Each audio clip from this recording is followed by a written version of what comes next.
All right, guys, so we really don't have that much longer now, but there was a video that I wanted to put out before the premiere of season 2. And I still want to put the video out now, even regardless if I don't make the premiere, but I'm pretty sure this video will. But I wanted to put out a video for everything that I think that you guys need to remember before we go into season 2. But mainly just some talking points for certain topics and things that I felt like I should have gone deeper into before now, or that I just didn't think I really discussed before. So we're gonna go down my list of things that I think that you guys should remember about season 1 of From before we get into season 2, along with some predictions and theories. Okay, so the first thing that I think you guys need to remember is that everyone that gets trapped in the town sees the tree in the road. And I think they also see the ravens or the crows, but I think they're ravens. You guys can correct me down in the comments, which I know you will. But this is just one of those things that I have to throw out there. Of course, this is something that you guys are going to remember, but I had to make sure that things like this are a part of the list. There's going to be a lot of obvious things like this that's going to be a part of, you know, this list of things that you guys should remember. But we have to remember that this is the same for everyone. And once you see the tree, it's already too late. But the thing that I am curious about is that I want to see if they'll further explore some of those weird theories this season about, you know, what will happen if, you know, you try to go around the tree. I think things like that need to be explored just so we'll have some kind of answer. Even if the answer is as simple as, you know, they reset somewhere on the road and approach the tree again, like a Groundhog Day loop. At least we'll have an answer, you know? And personally, I would love to see them explore things like that. Like people have the question of, you know, what if they try to trap them with a talisman? I think it would be nice to see what would happen. Now, of course, they can't explore every little nook and cranny that people have with the show. Like, oh, what if they did this? What if they did that? But I think it'll answer a lot of people's questions. It'll make a lot more people satisfied. And I think just narrowing that logic down will make things a lot more straightforward with the show. I know they can't do that with everything. You got to keep mystery. You don't want to give away too much of the plot, but I just think that would be nice. All right, so the next thing that I think you guys should remember is that apparently Victor's drawings tell a story. Ethan said he thinks it's a puzzle. No, not a puzzle. They all fit together and tell a story. And once we figure out the story, we'll know what to do next. We already know this as well, and Ethan believes that they hold the answers to getting out of the town.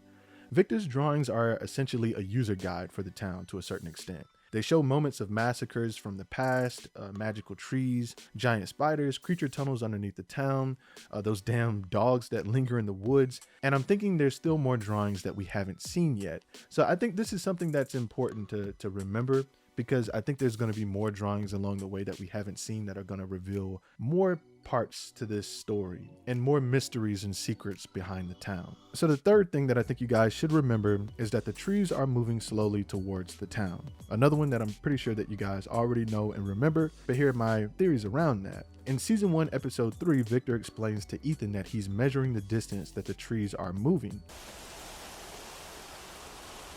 What are you doing? I'm checking to see if they've moved. If what moved? The trees. He last mentioned that they moved 4 inches, which seems like they are moving extremely slow.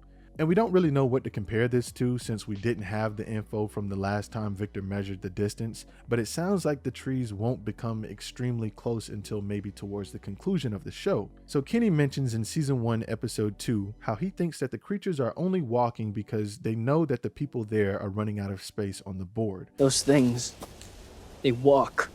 They never run. It's like they're taking their time because they know there's only so many places we can go.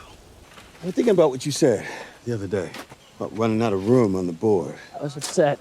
I'm paraphrasing, of course, but that's basically what he said, which I think means things will probably become increasingly difficult for people trapped there, whether they try to escape or not. Because we know the trees are getting a lot closer to the town, but what exactly does that mean? Like, yeah, they have the talismans to keep them safe, but Sarah also mentioned that there are worse things out in the forest. So what does that mean? Like, will those things out in the forest be able to now have easier access to them, as things are definitely going to become more difficult, right? All right, so the fourth thing that I think you guys need to remember is that the Matthews family arrived on the same day as Jade and Toby, but this is mainly important because 2 cars haven't arrived on the same day to the town in a long time. This is what Victor said.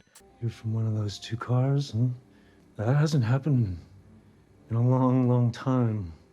It's special. It almost seems like a clearing of the board or a sign that there might be a large massacre every time this happens. But that's just my theory though, that every time something like this occurs, if it occurs again in the show, is more of a bad omen. But so far it has only happened once. Of course, Victor has said that there is something special about it, but I think he means special in the sense that it triggers something to happen in the town. And I think that that special event just happens to be a situation that is bad. All right, so the fifth thing that you guys need to remember, which I'm sure my followers already know, there are 12 different types of talismans, and there are specific clues on them that are valuable to the characters that they do not yet understand. There are 12 different talismans. They're all unique. The imagery is not accidental. It's a specific clue that our characters don't necessarily understand, but it is information that's valuable. This information was provided outside the show by Jeff Pinkner. I know some people think that the talismans have no value to a certain extent, but I think this info from Jeff makes it very clear that there is to some degree. I don't think it's just them believing that they don't fear it anymore and then, the creatures don't come inside. There is some value to some degree that the talismans are important. So for number 6, the thing that you guys need to remember is that the faraway trees can teleport you to different places. But the most important aspect about this is that they won't always teleport you to the same place because they are temperamental. Problem is, you never know where you'll end up. It could be somewhere close, it could be somewhere far. They're temperamental that way. Are there more? Well, there's a bunch. This was also details that was given by Victor. This is just one of those details that you guys just need to remember going into season 2. So for number 7, you guys need to remember that the creatures sleep underneath the town in tunnels and draw on the walls. It's like they are documenting the things that they have seen from humans who have been there. Victor mentions this too at the end of season 1 about the cave drawings and says that they draw as well. And when you look at the drawings, you can see people coming over on boats. You can see trees, you can see the lighthouse, you can see even Colony House and people like surrounding sort of something that looks like a garden. It's almost like the creatures are seeing what the humans are doing as well, and then they're documenting it, like they're trying to keep up with what's happening. And another theory I have is that what if the creatures are also trapped humans? They are trapped within this creature form, and their mission is to destroy the humans that are trapped there. Like, it could also be people who are trapped as the creatures. Maybe they're not trapped by choice. So that's just another thing to think about. All right, the 8th thing that you guys need to remember is that Boyd and Sarah encountered a large spider web after being dragged by something deeper into the woods. The theory is that there are giant spiders in the forest. Although we haven't actually seen them yet, Victor's drawings have shown this. There's just so many elements to this show sometimes that you just don't know where to focus. The spiders could just be a weird part of this magical world that they're trapped in. Or maybe they have a much larger role to play throughout the series. We just don't really know yet. I think that they could just be a mythical obstacle, like any type of magical, weird animal threat out there in the woods. But, we'll just have to wait and see. The 9th thing that you guys need to remember is that Sarah can hear the evil voices and people who have died since Abby communicated with her to help Boyd. She is by far the most troubled character when it comes to hearing the voices. The voices have told her to try to kill people like Toby and Ethan, and if she doesn't do it, her brother will die. But Nathan has died anyway, so it just, it doesn't really help her out that much. But she has communicated with those voices, and she heard Abby's voice. There was proof that she heard Abby's voice after she knew the name Fish and Loaves. So I think that's something that you guys really need to keep in mind, is that Sarah has the ability to communicate with the evil voices, and she's the only person that can do that right now. For number 10, the boy in white told Sarah that her brother Nathan was right about if you push too hard to leave this place, something might push back. Sarah, look up! Nathan was right about this place. It's angry now. And the boy in white also said that this place is angry now at the end of season 1. I think that this means that there is a right way to try to leave this place. And if you try to brute force your way out, you'll more than likely be unsuccessful. I think that there is something that the characters have to do specifically to be able to leave this place. The 11th thing that you guys need to remember is that Victor has been in the town longer than anyone else, and he presumably survived in the woods using the faraway trees. This is just one of those things that you definitely need to keep in mind moving forward into season 2. I mean, Victor is the oldest living resident that we know of currently, and he knows a lot. He's definitely like an information bank at the moment for a lot of things that would be very helpful for the other residents to know. For number 12, this is something that you guys need to keep in mind about the creatures, is that they don't run, they walk. They have a way of persuading their victims, especially children. They don't seem to reveal their true form until they are close enough to attack a victim. They don't come out in the daytime, and we don't know at this time what will happen to them if they did.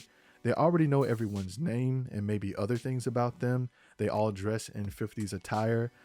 Guns can slow them down but can't kill them. That's everything we basically know about them right now, on top of the fact that they live, you know, underneath the town and draw on the walls and stuff like that. But we don't really have a clear, precise way of killing them. We haven't seen any of them die yet either. So it's going to be interesting, and hopefully we can actually see one of them be killed this season. For number 13, you guys need to remember that there is someone who responded on the radio at the end of season 1 who spoke to Jim. Hello? Is there someone there? Listen, we don't have very much time. Where are you? Whoa, slow down. Is this Jim? This, of course, is a crazy big mystery that has all of us scratching our heads. This mystery man that a lot of people believe to be Tom, which is not Tom, guys, also knows everything about the people there. This was an element of the show that really gave me more Wayward Pines facility vibes, but I truly hope that this isn't that. Wayward Pines was a pretty good show, but From is a lot better to me, and I don't want it to end that way. Just in case you haven't seen that show, but it's been out forever, but I don't want that to be the answer. And for number 14, I think you guys need to remember that there is something important about the seizures. Everyone who has them usually has some connection to the town, where they have visions, or they hear voices, or they just tend to know things that other people don't. Like Sarah, Ethan, and I think Victor used to have them too, but that's just my theory. I don't know if that's confirmed that he used to have seizures. But there's also a new character that experiences a seizure in season 2, and that character knows something in advance about the town as well. Now, Boyd and Tabitha have also seen strange things, and they are the exceptions to this theory, but I think their role is different. Plus, they also don't seem to have the same insight on the town as the people who have had seizures. Like Ethan, Sarah, this new character, and presumably Victor, although we haven't seen him have seizures, they have some sort of connection already. Like Victor has visions and he can see the kid in white. I don't think we've seen him have a seizure at any point throughout the show, but he does know things. He has these visions and then he draws them, and some of these things actually happen to him. But Sarah and Ethan have had those seizures, and Ethan kind of knows things as well. Like the tower in his story is definitely the lighthouse, and he can see the kid in white. Sarah can hear the voices, and she has had the seizures, and she can kind of communicate with the dead to a certain degree. I mean, she was able to communicate with Abby, so I think that counts. This new character knows something as well. So I think the seizures are very important. Those are the special ones in the town, and I think they're also a huge key to everyone getting out of there. But yeah, those are all the things that I put together as far as the highlights that I think you guys need to remember from season 1 and take that into season 2. And I'm pretty sure there's a lot more that I missed that you guys can add in the comment section down below. Also correct me if I was wrong about any of these things, or if your theories and predictions are different from mine, also add those down in the comments. But these are the list of things that I think we all need to keep in mind moving forward into season 2. But as always, thank you guys for watching, and I'll catch you next time.